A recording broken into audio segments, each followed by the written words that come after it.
제가 요즘에는 경제신문을 좀 보고 있습니다. 아유, 목사님 상식이 많이 풍부해지시겠네요. 라고 생각하지만은, 예, 이제 막 읽기 시작했습니다. 주변 사람들과 함께 대화도 하고, 또 지금의 흐름이 어떤지를 알기 위해서 제가 경제신문을 이렇게 좀 꼼꼼히 보기 위해서 노력하고 있는데요. 그런데 워낙 제가 생소한 분야다 보니까는 거기 나오는 단어들을 일일이 찾아가면서 한글말을, 우리말을 읽고 있는데도 우리말이 이해가 안 될 때가 있더라고요. 그래서 하나하나 풀어가면서 그렇게 꼼꼼하게 보고 있습니다. 그런데 어느 날부터인가요? 이렇게 오른쪽 한 귀퉁이에 오늘의 탑10 뉴스 이렇게 뜨는 겁니다. 그래서 많은 사람들이 어떤 거에 관심을 가질까 해서 그 뉴스들을 하나 둘씩 이렇게 보기 시작했는데요.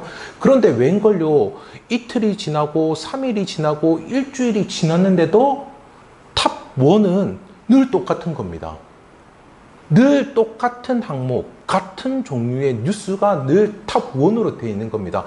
아, 이거 뭐 이게 프로그램으로 이렇게 해놓은 건가? 그렇게 생각이 들었는데, 두 번째부터 10번째까지는 계속 순위가 다 바뀝니다. 그러니까 뭐 항목도 바뀌고요, 종류도 바뀌고요, 여러모로 이렇게 바뀌는데 늘 탑1은 늘 한 가지밖에 없었습니다. 최근에 한번 그 탑1인 뉴스가 한번 탑2로 내려간 적이 있었는데, 그거는 국민연금 때문에 국민연금이 탑1이었고 그 뉴스가 잠시 탑2였는데, 그런데 늘 탑1이었던 그 뉴스가 어떤 건지 아십니까, 여러분? 저 너무나 놀랐는데요. 그게 무엇이냐면요, 오늘의 운세. 오늘의 운세였습니다. 와, 저 너무 놀랐습니다. 그 신문은요, 정말 전문적인 내용을 담고 있고요. 제가 이렇게 바로 봐서는 이해하지 못할 그런 어려운 내용들도 많고요. 그리고 현대 트렌디한 내용들이 모두 다 들어가 있는 그런 신문인데, 그런데 세상에 사람들이 제일 많이 보는 것은 오늘의 운세다라고 하는 겁니다. 와, 저는 이 모습을 보면서도 하나님께서 교회만이 아니요, 이 세상 가운데서도 역사하시는 하나님이시구나라고 하는 것들을 깨닫게 됩니다. 사람들이 아무리 많은 것을 알고 있다 할지라도 사람들은 자신의 운명을 알지 못하여서 불안해하는 것이구나라는 그런 생각을 하게 됐고요. 그리고 이런 마음들을 하나님께서 이 신문을 통하여서 여실히 드러나게 하시는구나라고 하는 것을 깨닫게 되었습니다. 그런데 여러분, 이렇게 불안한 사람들이 영원하신 하나님과 함께하는 사람들을 보게 된다면, 그 사람들과 함께하게 된다면 어떤 일이 일어나게 될까요? 이렇게 불안한 사람들이 하나님께서 다듬으시고 빚어가시는 그 사랑과 함께하게 된다면 어떤 일이 일어나게 될까요? 이렇게 불안해하는 사람들이 하나님을 사랑하여서 하나님의 말씀을 자신의 삶의 기준으로 삼고 살아가는 이들과 함께하게 된다면 여러분, 어떤 일이 일어나게 될까요? 이렇게 이 세상에서도 역사하시는 하나님께서 우리를 통하여서 일하여 주시기를 간절히 소원합니다. 하나님이 만나주시고 하나님이 빚어주시고 하나님의 사랑을 알면서 살아가는 우리를 통하여서 일하여 주시기를 간절히 소원합니다. 그렇게 우리를 통해 하나님의 사랑과 은혜를 보여주실 것을 꿈꾸게 되는데요. 이를 위해서 오늘 말씀을 함께 살펴보도록 하겠습니다. 예, 지난 줄거리를 함께 좀 볼 텐데요. 지난 시간 바로에게 하나님의 계획을 전하지 않습니까? 모세가 내 백성을 보내라 라는 하나님의 이 말씀을 전합니다. 이에 대한 반응은 어떠하였습니까? 바로는 완강히 거부하는 모습을 볼 수 있었죠. 도대체 여호와가 누구에게 나에게 이런 명령을 하느냐? 라는 그런 뉘앙스였습니다. 이때 하나님께서 이미 모세에게 여러 차례 일러둔 것이 있습니다. 바로가 순순히 백성을 보내지 않을 거다 라고 하는 것을 말이죠. 하지만 이에 대한 영향, 내 백성을 보내라 라고 하는 이 메시지에 대한 그 영향은 어떻게 드러났습니까? 그냥 이 순순히 바로가 따르지 않는 정도가 아니고요. 이 바로가 모세와 그리고 이스라엘 백성들을 큰 어려움에 빠뜨리지 않습니까? 바로가 이 백성들에게 강제 노역을 더욱더 시달리게 하지 않습니까? 이로 인해서 어떤 일들이 일어나게 되죠? 이 백성들은 모세에게 찾아와서 온갖 불평과 불만을 다 내뱉는 것들을 보게 되고요. 그 이야기를 들으면 모세의 마음이 어떨까요? 모세 역시 하나님을 향해서 엄청나게 원망하는 모습을 우리는 볼 수가 있었습니다. 이들이 당하는 역경은 이만저만한 것이 아니었음을 우리는 볼 수가 있는데요. 그런데 이런 모습을 보시고 하나님께서 뭐라고 말씀하실까요? 그것이 오늘 말씀입니다. 이런 모습을 보시고 하나님께서 모세에게 이렇게 이르십니다. 나는 여호와이니라. 오늘 말씀을 단 한 문장으로 줄이면은 나는 여호와이니라.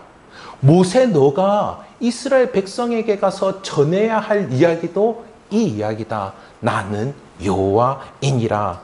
시작도 끝도 하나님은 여호와라. 그렇게 말씀하여 주십니다. 오늘의 말씀의 이 짧은 구절, 우리가 7구절을 읽었는데요. 이 7구절에 총 5번이나 나오고 있습니다. 나는 여호와이니라. 나는 여호와라. 나는 스스로 있어서 이 세상 모든 것을 통치하고 있다. 저 대단한 바로도, 그리고 저 위대한 나라라고 일컬어지는 애굽도 내가 통치하고 있다. 거기서 내가 너희를 구원할 것이다 라고 말씀하는 것이 바로 나는 여호와라 라고 하시는 것이죠. 이렇게 말씀하셨지만 어떻습니까? 백성들은 모세의 말을 듣지 않습니다. 하나님의 말을 듣지 않습니다.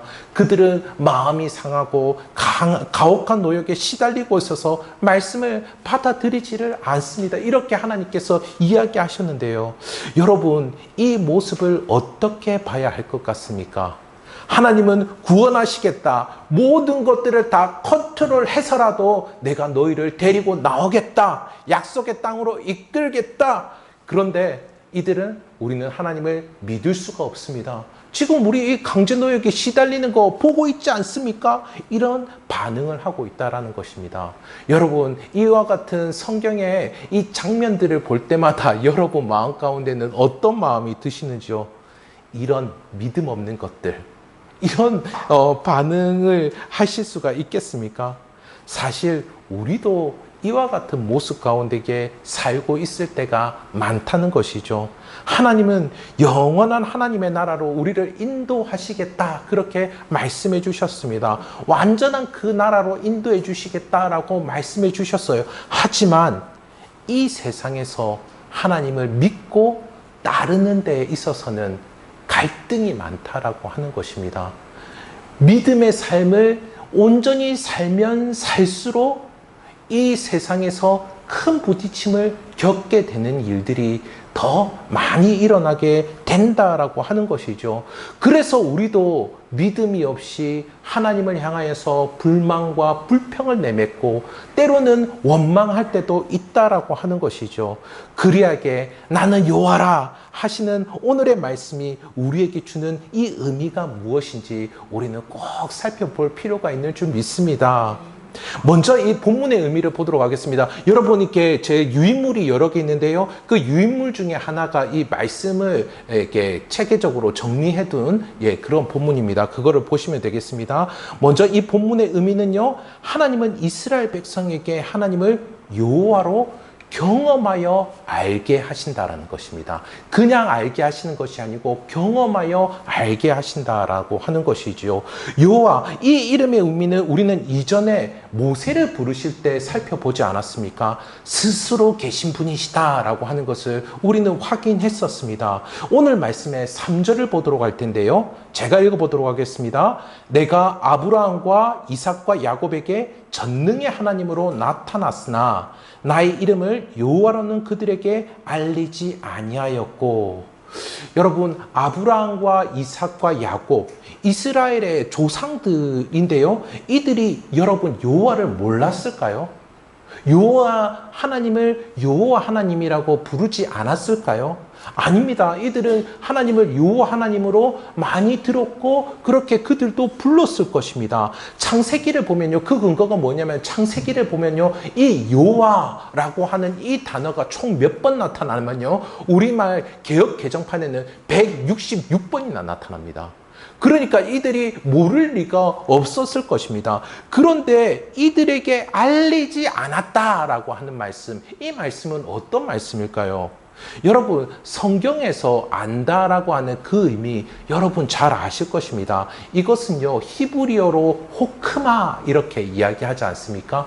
이 호크마, 지식, 지혜 그런 의미를 담고 있는데요. 그런데 이 호크마는 어떤 지식과 어떤 지혜냐면 바로 경험하여 아는 것을 이야기할 때 이 호크마다라고 하는 것을 호크마라라고 하는 단어를 쓰는 것이죠.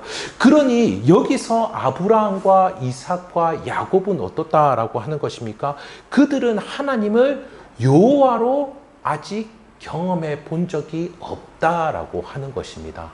하나님을 그 이전에 전능의 하나님으로 그들은 경험을 했지만은 하나님을 스스로 계신 분으로, 그래서 이 땅에 있는 모든 것을 통치하시는 분으로 그들은 실제로 경험하지 못했다라고 이야기하는 것입니다.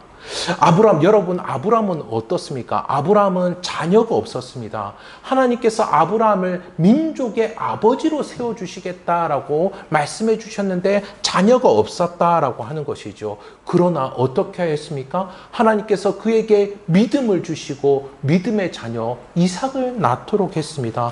하나님은 그에게 부족한 믿음을 심어 주었을 뿐만 아니라 그에게 부족한 자녀를 주셨다라고 하는 것이죠. 그를 충분히 채우시는 하나님, 그 전능하신 하나님이었다라고 하는 것입니다. 그렇게 아브라함은 하나님을 자신의 개인의 그 역사하시는 분으로 충분히 경험하고서 알았다라고 하는 것이죠. 여러분, 야곱은 어떻습니까? 야곱은 참으로 야비하게 살았음에도 불구하고 살다 보니 자신의 일가족이 70명이 넘게 되었습니다. 그런데 웬걸요? 그 일가족이 굶어 죽게 생긴 거지요. 그런데 그 아들이 정말 잘 되어서 애굽에 가서 총리가 되지 않았습니까? 그런데 이 야곱이 하나님께서 약속하신 이 가나안 땅을 떠나서 저 아들이 있는 애굽으로 갈지 말지 엄청난 고민 가운데 있었습니다. 그때 하나님께서 어떻게 하셨죠? 이 야곱에게 그곳으로 가다, 아들이 있는 곳으로 가라, 애굽으로 가라라고 그렇게 해주지 않았습니까? 막막한 가운데에 믿음 없는 야곱에게 믿음 주셨습니다. 그리고 언젠가는 내가 다시금 가나안 땅으로 인도해 주시겠다라고 하는 그 믿음을 야곱에게 부어주신 것이죠. 그리고 뿐만 아니라 어떻게 되었습니까? 70명이나 되는 일가족을 책임질 수 있도록 하나님께서 채워주시고 부어주시는 것들을 경험했다라고 하는 것입니다. 이렇게 하나님은 이 야곱에게도 전능하신 하나님으로 채워주시고 필요를 충분하게 해주시는 하나님으로 그들은 경험했다라고 하는 것입니다. 가장 약할 때 가장 강력하게 역사하시는 하나님이심을 이들은 경험하고 있었다라고 하는 것이죠. 그런데 이제 하나님께서 거기에 머물지 아니하시고 커다란 민족을 이룬 이 이스라엘 백성에게 하나님을 더 알게 하십니다. 전능의 하나님으로 알게 하실 뿐만 아니라 하나님은 스스로 계신 분이심을 그들에게 경험케 해주시는 것이죠. 스스로 계신 분을 이미 지난 3장에서 설교할 때 우리 보았는데요. 제가 그때 유진 카펜터라는 교수님의 그 주석을 인용해서 여러분에게 말씀드렸는데 제가 한 번 더 읽어드리도록 하겠습니다. 아마 여러분 유인물에도 기록되어 있을 것입니다. 제가 읽어보도록 할게요. 나는 너와 내 백성을 위해 내가 약속한 모든 것을 이루기 위해 필요한 모든 것이 될 것이다. 나는 너와 함께 있을 것이고 내 언약에 따라 말과 행위로 내 목적, 내 목표, 기적을 이룰 것이다. 그래야 너는 나를 알게 될 것이다. 나는 너의 하나님이다. 이스라엘과 모세에게 이렇게 알도록 하시는 것입니다. 그 전까지 자신의 필요를 돌보시고 채우시는 하나님을 경험했는데 이제는 그와 함께 이 세상 모든 것을 다스리시는 하나님을 경험하게 될 것이다 라고 이야기하는 것이죠. 여러분, 사람들은 보통 어떻습니까? 어릴 때는요 배우고 익히는 시간을 가지지 않습니까? 그래서 부족한 것들, 연약한 것들, 이런 것들을 돌봄을 받습니다. 그렇게 해서 성장을 하지요. 그리고 나서 사회에 나와서 주어진 일들을 감당하고 문제를 해결하면서 살게 되는데요. 그런데 여러분 어떻습니까? 배우고 익혔다 할지라도 사회에서 살아가는 삶은 결코 쉽지 않다라고 하는 것들, 우리는 너무나 뼈저리게 경험하지 않습니까? 제가 신우회 모임을 나가서 이렇게 여러분들을 이야기 들으면요, 보통 이렇게 계시는 분들이 한 그곳에서 20년 동안 이렇게 근무하신 분들입니다. 근데 그분들이 하시는 이야기도, 아니 20년 동안 일을 했으면은 10년 동안 그 분야에 일을 했으면은 전문가가 된다고 이야기하는데, 나는 20년 동안 일을 했는데 왜 이제까지도 직장 생활이 힘든 줄 모르겠다고. 어제도 힘들고 오늘도 힘들고 내일도 힘들 것 같다고. 그런 분들도 이 일과 관계가 쉽지 않다라고 이야기하는 것들을 경험하게 됩니다. 그래서 어떻습니까? 이분들도 위로와 격려를 굉장히 필요로 하시는 것들을 보게 됩니다. 그런데요, 거기서 머물지 않더라고요. 거기서 머물지 않고 그와 함께 하나님께서 이 회사와 그리고 하는 일과 그 관계 모든 것들 가운데에 왕이 되어주시고 주인이 되어주셔서 다스려 주시기를 간절히 간구하는 그 모습들을 보게 됩니다. 자신의 마음의 위로만이 아니요, 그 모든 것들을 하나님이 주도해서 이끌어 가신다라고 하시는 그 믿음 가운데 나아가려고 하는 모습을 참으로 많이 보게 됩니다. 우리가 믿는 하나님 어떻습니까? 여전히 우리를 돌보시고 여전히 우리를 채워주시고자 하시는 분이십니다. 그리고 그와 동시에 우리가 경험하게 되는 것이 있다라고 하는 것이죠. 하나님께서 이 세상을 이끌어 가신다라는 것, 하나님께서 이 세상을 주도해 가신다라는 것, 그래서 하나님께서 우리의 환경과 우리의 역광과 하나님 그 모든 것들 가운데 하나님의 뜻을 이루고야 마시겠다라고 하는 것들을 알게 되는 것입니다. 이를 통해서 하나님과 함께하는 삶의 지경이 참으로 넓어지게 되는 그러한 역사들이 일어나게 되죠. 제가 청년 사역들을 오랫동안 해오지 않았습니까? 청년 사역의 청년들에게 이야기할 때 청년들의 이 이야기를 듣고 보면요, 비전이 있습니다. 다들 비전이 있고 뭔가 하고 싶은 것들이 있는데 다 자기 비전에 하나님의 능력을 끌어들이는 겁니다.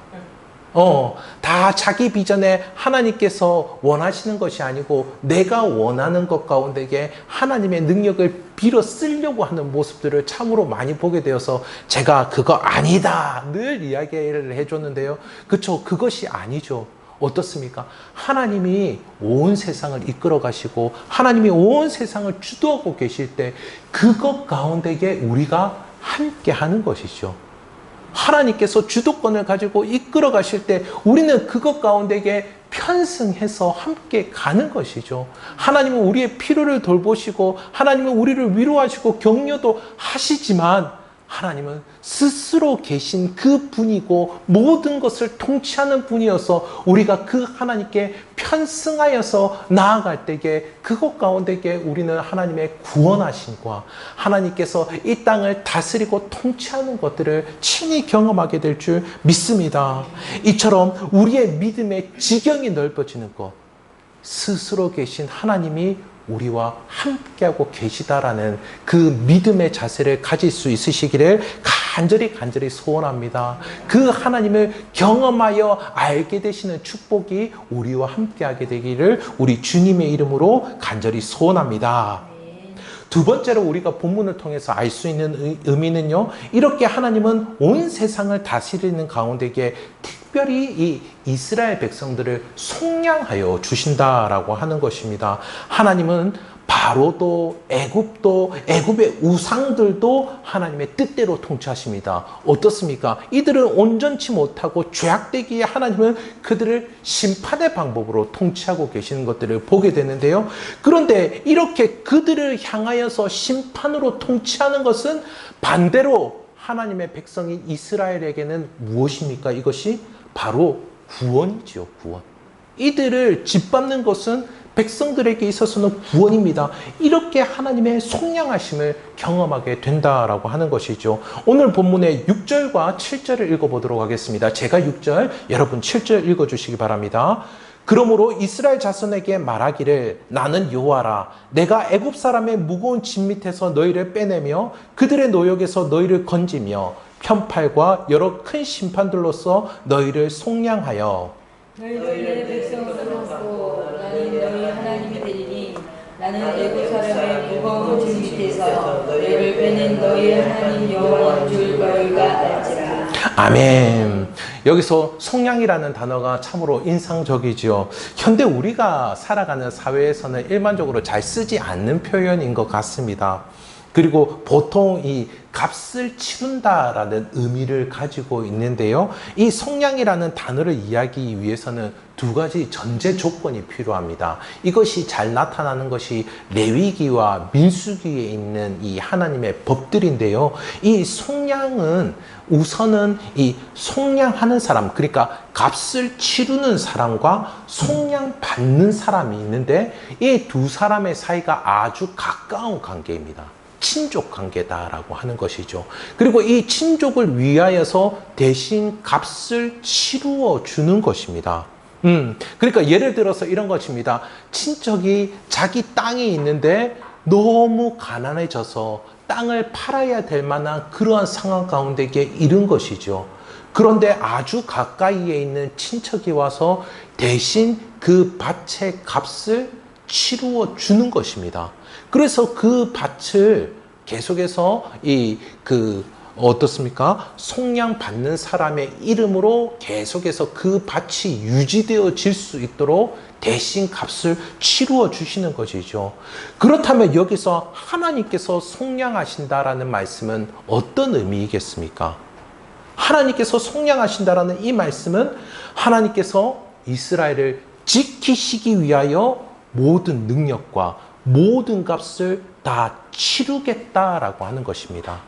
왜냐면요, 이스라엘이 자기 백성이기 때문에 아주 가까운 각별한 관계 가운데 있기 때문에 그래서 하나님께서 그 모든 값을 다 치르시고 모든 것을 스스로 계신 하나님께서 이 세상에 있는 모든 것들을 다 동원해서라도 자기 백성을 지키시겠다라고 하는 것입니다. 애굽으로부터 지키시겠다라고 하는 것이죠. 그러니 속량의 의미에서 제일 중요한 것은 바로 이것입니다. 내 백성은 내가 지킨다. 그 누구에게도 빼앗기지 않겠다라고 하는 것입니다. 어떤 대가, 어떤 노력, 어떤 열심을 동원해서라도 내 백성을 구원해 내고야 말겠다라고 하는 하나님의 의지인 것입니다. 그래서 애굽에 10가지 재앙도 내리시고 홍해 바다도 가르시고 그리고 어떻게 보면은 참으로 늙고 버림받은 것 같은 모세도 사용하시는 모습을 볼 수가 있죠. 이렇게 하나님은 스스로 계신 하나님을 이 백성들에게 친히 경험케 하시는 것을 볼 수가 있습니다. 내 백성은 내가 지킨다. 내 약속은 내가 지킨다. 내가 만든 모든 것은 내가 다스린다. 하나님은 자기 백성을 향해 모든 것을 다 행하고 계심을 볼 수가 있습니다. 그러나 이스라엘은 이 말씀을 다 들었음에도 불구하고 어떻게 반응하고 있죠? 이 모세의 말을 받아들이지 않습니다. 여전히 불평과 불만을 내뱉고 있습니다. 스스로 계신 분을 경험할 수 있다. 그 능력으로 구원받을 수 있다. 우리가 당하는 이 노역으로부터 건짐을 받을 수 있다. 이 이야기를 듣고 여러분은 어떻게 반응하실 수 있겠습니까? 어떻습니까? 이제까지 이렇게 제가 설교 말씀을 전했는데 은혜가 되셨습니까? 믿을만 하십니까? 그래서 하나님을 전적으로 믿고 따르실 수 있으시겠습니까? 이렇게 말해도 이스라엘 백성들은 믿지 않는 겁니다. 따르지 않는 겁니다. 이처럼 행하시는 하나님의 구원하시는 손길 속에도 우리도 이스라엘 백성들처럼 경험하는 것이 있다라고 하는 것이죠. 이스라엘 백성들이 바로에게 당하는 것처럼 우리도 세상에서 하나님을 따르다가 미움을 받게 되는 일이 있다라고 하는 것입니다. 하나님을 따르다가 손해를 보게 되고 하나님을 따르다가 세상과 갈등을 겪게 되는 일이 있다라고 말씀을 하시는 것입니다. 그런데 웬걸요? 우리 예수님 그것을 복되다라고 하셨습니다. 팔복의 마지막 복, 8번째 복인데요. 마태복음 5장 11절의 말씀입니다. 이건 제 말이 아니고요. 우리 주님의 말씀이니까 다 함께 읽어보도록 하겠습니다. 마태복음 5장 11절 다 함께 읽도록 하겠습니다. 시작! 나로 말미암아 너희를 욕하고 박해하고 거짓으로 너희를 거슬러 모든 악한 말을 할 때에는 너희에게 복이 있나니. 이후 제자들에게도 전하시며 말씀하실 때 마태복음 10장 22절에서도 말씀하셨습니다. 또 너희가 내 이름으로 말미암아 모든 사람에게 미움을 받을 것이나. 모든 복음서에서 예수님의 이 말씀을 다 기록하고 있습니다. 예수님 믿으면 세상에서 잘 나간다. 예수 믿으면 이 세상에서 사람들이 우러러 볼 것이다. 이런 것들이 아니다라고 하는 것이죠. 예수 믿으면 세상이 너를 미워한다. 예수 믿으면 심지어 욕먹고 박해한다. 이렇게 말씀하셨다라는 것입니다. 여러분, 그 이유가 무엇이겠습니까? 그 이유가 무엇이겠습니까? 세상은 하나님을 대적하기 때문입니다. 바로가 하나님을 대적하는 것처럼 세상은 하나님을 대적하기 때문입니다. 그래서 예수님에게도 모세에게도 세상은 공격을 한다라는 것이죠. 그리고 하나님을 따르는 백성들을 미워합니다. 그렇다면요, 여러분, 우리는 어떻게 해야겠습니까? 우리도 이스라엘 백성들처럼 불만과 불평 가운데 이게 있어야겠습니까? 또 모세처럼 하나님을 원망해야 될까요? 하나님 괜히 믿어서 왜 이렇게 힘들게 하십니까? 왜 이렇게 믿음 주셔서 힘들게 하십니까? 이렇게 탄식하고 있어야 될까요? 이 오늘의 이 말씀이 우리에게 주는 의미가 무엇인지 함께 살펴보도록 하겠습니다. 우선 하나님은 우리가 하나님의 손길 가운데 살고 있음을 이 세상에 증명하여 주신다라고 하는 것입니다. 여러분, 우리는 이 이야기의 마지막을 알고 있지 않습니까? 이스라엘은 애굽에서 나와서 약속의 땅 가나안으로 갔습니다. 여러분, 우리의 이야기도 마찬가지입니다. 우리의 이야기도 그 마지막이 너무 잘 알지 않습니까? 완전한 하나님의 나라 가운데에 우리도 가게 될 것입니다. 믿습니까? 믿으십니까? 예, 아멘이시죠? 그리고 오늘 말씀과 같이 하나님은 우리의 필요를 채워주실 것입니다.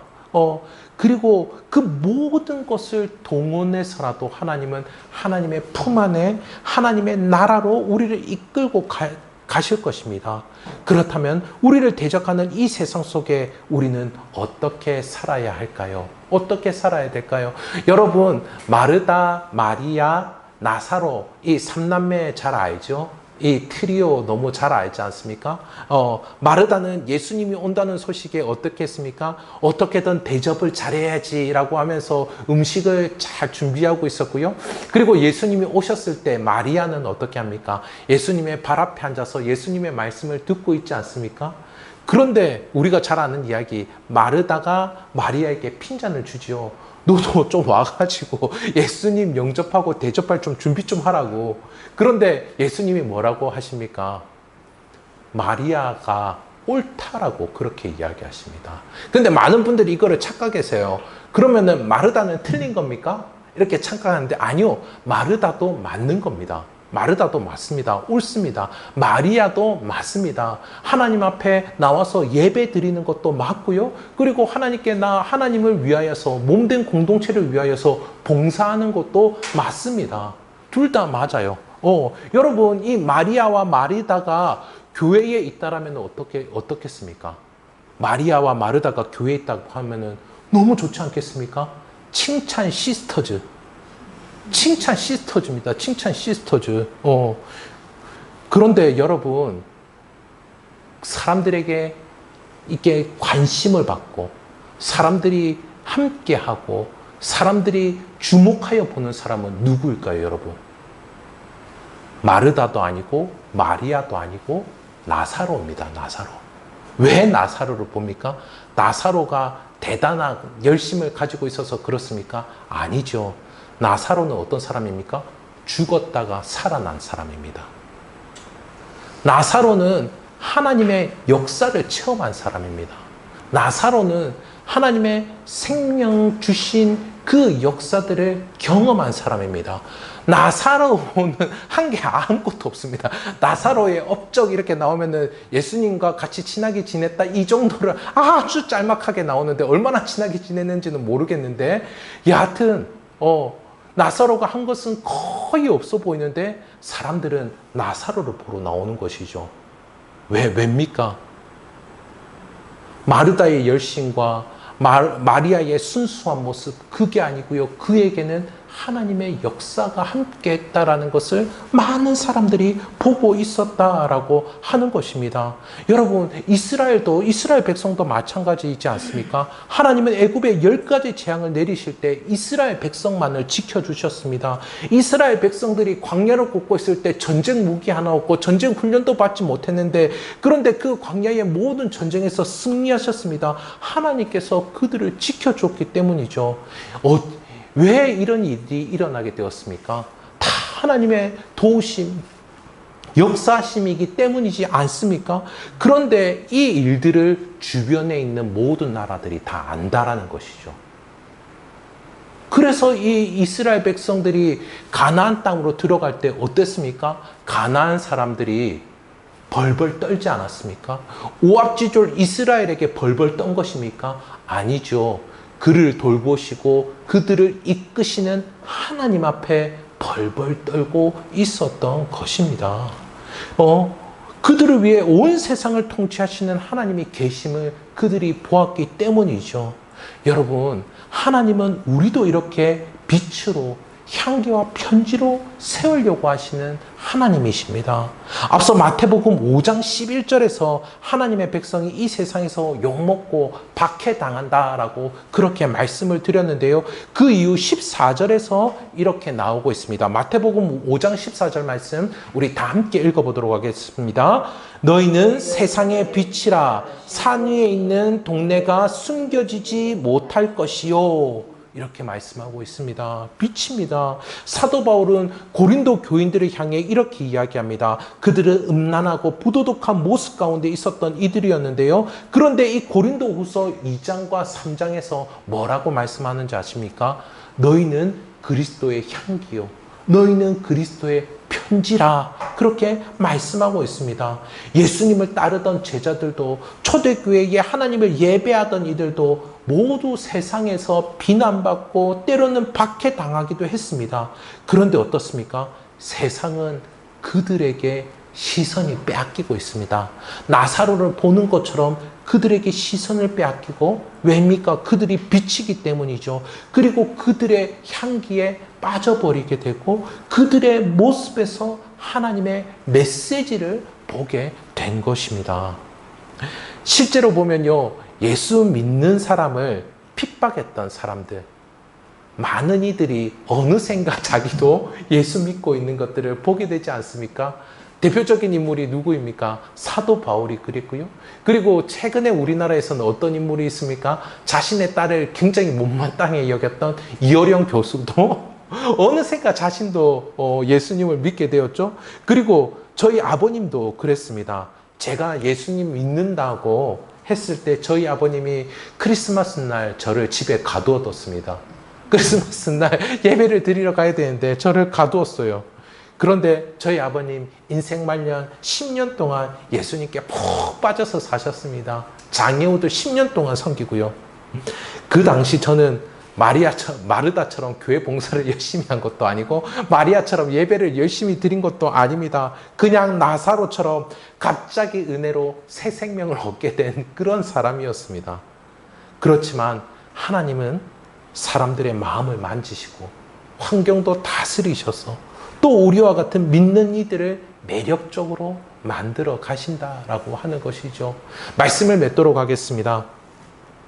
여호와 하나님, 스스로 계신 하나님, 모든 것을 그 뜻대로 역사하시는 하나님, 그 하나님은 세상도 다스리십니다. 그리고 믿는 우리를 통해 역사하십니다. 아직도 자신의 운명을 어떻게 해야 될지 몰라 방황하는 이들에게 향기요, 편지요, 소망이 되시는 저와 성도님들 되시기를 우리 주님의 이름으로 축복합니다.